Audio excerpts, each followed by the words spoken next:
who are opposed to everything this president does. You should also ask the people who live in Portland. We've actually heard from many members of the community who have said that this is complete civil disobedience. It's a mess. It's been loud. It's been troubling for neighbors in the community who are just trying to live peacefully.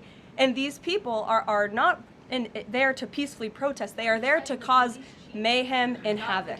Yeah, Caroline. Stephen, go ahead. Thank you, Caroline. Two questions. First, do you have a reaction to reports that thousands of Cuban troops are deployed alongside Russia fighting in Ukraine? And on a very different matter, the president last week floated in an interview with our colleague Daniel from One America a rebate for tariffs of up to $2,000 per person. Is that plan contingent on the Supreme Court's upcoming ruling on the legality of the tariffs, and is the White House preparing for legislation to make that happen? Sure. On the first point, I have not seen that report, Stephen, but I'll check in with our national security team after this and we'll get you an update. To your second point about the tariff rebates, I think it's an idea that the president has discussed and floated with his team of advisors, but no decision has been firmly made at this point in time. Why don't we go to the back? Owen. Good afternoon. Good afternoon. A few days ago, President Trump demanded Jay Jones of Virginia get out of the race for condoning political violence in a text message against a Republican politician a few years ago. He hasn't left the race. He hasn't dropped out. What's the president's reaction? Well, as you know, I'm not at liberty to discuss political races from the podium. I think the president himself made his position very clear, and I think anyone could agree the messages that were sent by this Democrat nominee for Attorney General in Virginia are really shocking, alarming, and completely unacceptable. He was threatening to kill his opponent and his opponent's children, and that type of rhetoric has zero place in our country, and the president was absolutely right to condemn that. One more, please. Sure, go ahead. Thank you. The Democrats have questioned and scrutinized the president's comments about using potentially the military, American cities, as training grounds for the military. And when you look at Portland, Chicago, local and state officials say that their local law enforcement is able to handle the situations, these protests on the ground.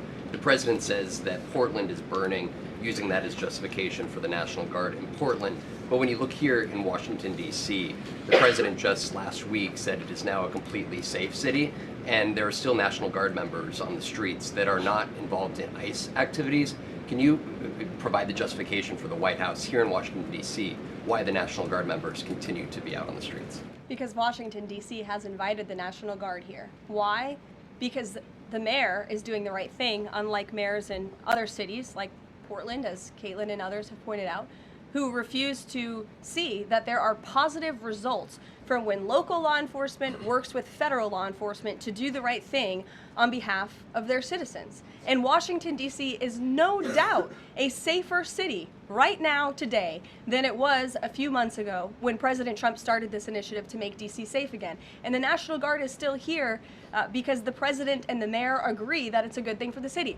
Just like you're seeing in Memphis, for instance. We'll have National Guard deployed to Memphis. We have federal agents who are on the ground working with state and local law enforcement. The state police in Tennessee are part of this effort. The local metropolitan police in Memphis are part of this effort. State and local law enforcement and federal law enforcement should be working together. And it's a shame that we see in some cities across the country that their mayors are just simply refusing to cooperate because they don't like Donald Trump. And that's what this boils down to. And I don't think any American would disagree that Chicago needs more law enforcement reinforcements, that they need more resources. Look at this headline from over the weekend. At least 30 people shot during the weekend in Democrat-run Chicago.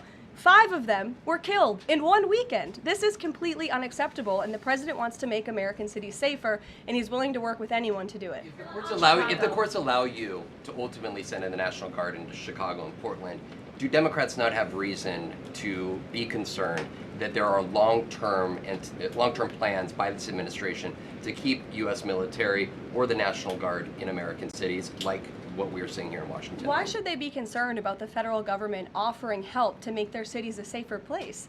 They should be concerned about this. They should be concerned about the fact that people in their cities right now are being gunned down every single night. And the president, all he's trying to do is fix it. And there has been a complete smear campaign by the Democrats and the media, quite frankly. I was reading Political Playbook this morning, one of the most inside the Beltway newsletters you can find. And you guys are framing this like the president wants to take over the American cities with the military. The president wants to help these local leaders who have been completely ineffective in securing their own cities. And we have already seen there's a positive formula for that. Look at Washington, D.C. The murder rate has declined significantly. Our streets are safer. People who live here feel safer. All of you in this room, I know you do, you just won't admit it.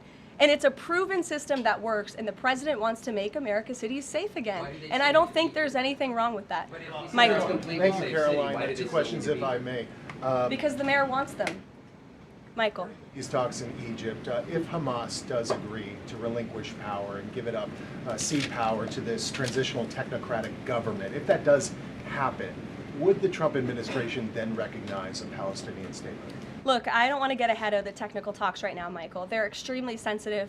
They're taking place, again, as we speak, and there's a lot of, there's many things to discuss, of course. This is hopefully, we expect and we hope going to be one of the greatest peace deals this world has ever seen. And the Trump administration is working diligently and working very hard to get there. And as I said, Friday, all terms agreed. We have the Arab countries who are working with us. Of course, Israel has been incredible in cooperating with the president's plan and agreeing to it. And we're very hopeful, and we expect that to continue. Caroline, you tweeted about this over the weekend. Thank you. I was going to you in the blue shirt and tie. Oh, thank you, Yes, Caroline. you're welcome. From the Daily Mail. Today, the Supreme Court declined to hear Ghislaine Maxwell's appeal. Will Trump rule out granting her clemency? Is that something the White House is considering? It's not something I've heard discussed. And we don't comment on clemency requests that may or may not have been made, but I'm certainly not tracking that one at this point in time. Caroline. Jordan, go ahead. Thank you, Caroline. So we're talking about these radical groups in Portland and Chicago. I know the president has spoken about potentially going after George Soros with RICO charges and for funding all of this violence. Has there been any update on that? And also, is the administration looking into the other nonprofits, maybe taking away their 501c3 status for funding this violence? And then I have one more question. Sure. The financial backing of these groups, particularly Antifa, is certainly something the administration is looking into aggressively. And the federal government has never really been mobilized or tasked with doing that. So we're kind of kickstarting that into gear. The FBI is working on it alongside the White House's Homeland Security Task Force. We have our intelligence community looking into this as well. And even the Secretary of Treasury is involved with these matters since they are financial in nature. And we will continue to get to the bottom of who is funding these organizations in this organized anarchy against our country and our government. It's a question the American people have been begging the answer for many years, and we're committed to uncovering it. And when we do, I'm sure you'll be one of the first people to know. Separately, Jonathan. Caroline. Thank you. So Gaza, under the president's plan, is going to be governed by a transitional governance of a technocratic, apolitical Palestinian committee made up of qualified Palestinians and international experts. Now, given how radicalized the Palestinian population is in Gaza and in the West Bank, can you offer some insight or guidance into who are some of these Palestinians that are going to be considered for leadership roles in Gaza, and where you're going to be finding them, and do you have any names? We're not quite there yet, Jonathan.